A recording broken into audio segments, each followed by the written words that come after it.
Assalamualaikum warahmatullahi wabarakatuh.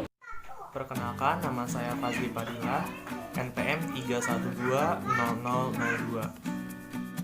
Saya Winda Nur Farida dengan NPM 3120008. Saya Nadia Nurholis, NPM 31223. Baik, perkenalkan nama saya Yesi Amalia, Prodi D3 Analis, NPM 31224. Kami dari kelompok 14 akan menjelaskan hubungan Tuhan, manusia, dan agama.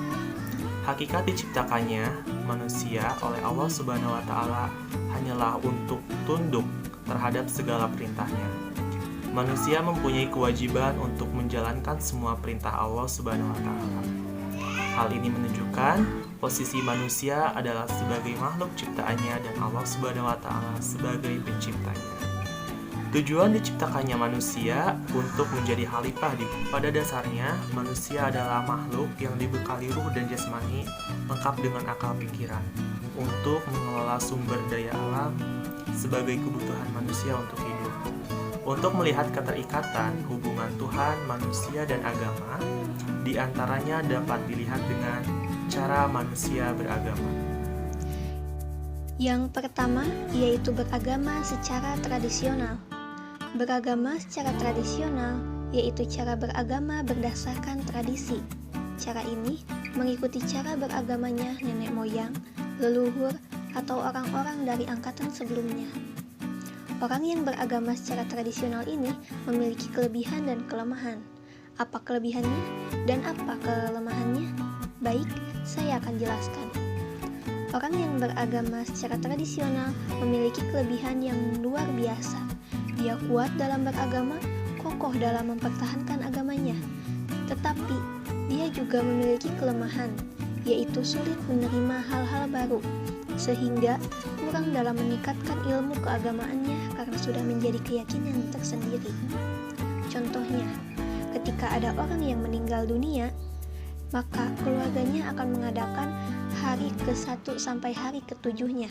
Sebenarnya, itu adalah tradisi dari nenek moyang yang sampai sekarang masih melekat pada orang beragama secara tradisional. Cara beragama formal yaitu cara beragama berdasarkan formalitas yang berlaku di lingkungannya atau masyarakatnya. Cara ini biasanya mengikuti cara beragamanya orang yang berkedudukan tinggi atau punya pengaruh. Pada umumnya, tidak kuat dalam beragama, mudah mengubah cara beragamanya jika berpindah lingkungan atau masyarakat yang berbeda dengan cara beragamanya. Mudah bertukar agama jika memasuki lingkungan atau masyarakat yang lain agamanya. Mereka ada minat meningkatkan ilmu dan amal keagamaannya, akan tetapi hanya mengenai hal-hal yang mudah dan nampak dalam lingkungan masyarakatnya. Contoh cara beragama formal.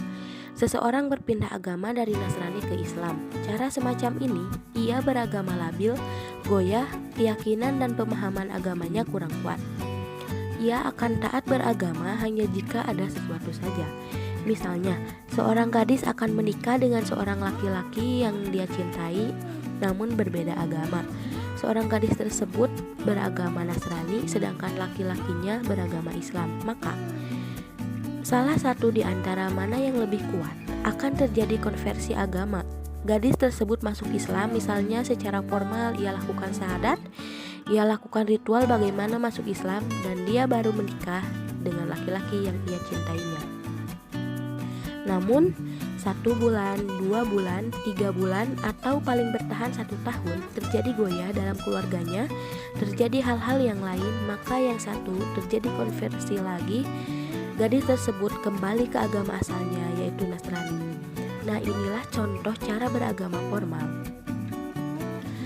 Ia akan lakukan apapun yang penting tujuannya tercapai, bahkan akidahnya ia jual, tidak menjadi masalah, yang penting apa yang ia kehendaki sudah tercapai.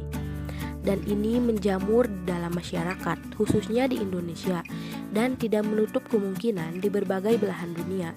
Orang akan beragama melalui jalur formal ini. Yang ketiga yaitu orang beragama secara rasional.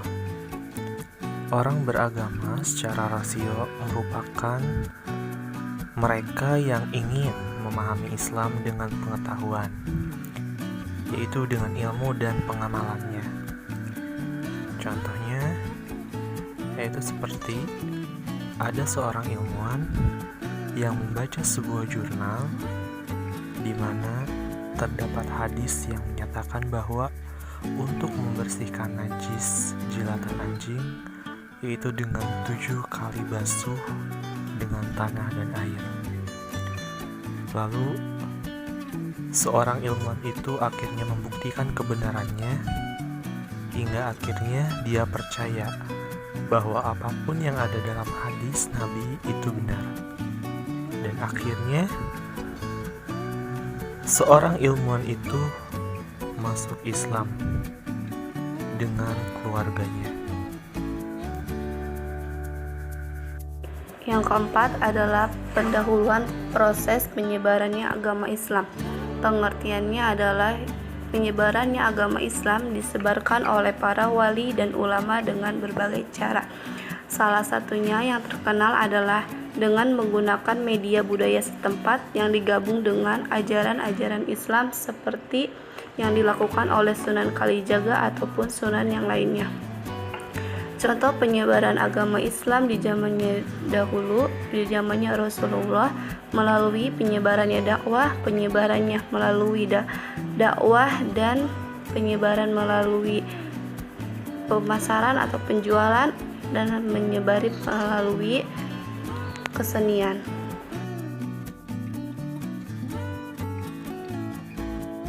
Wassalamualaikum warahmatullahi wabarakatuh.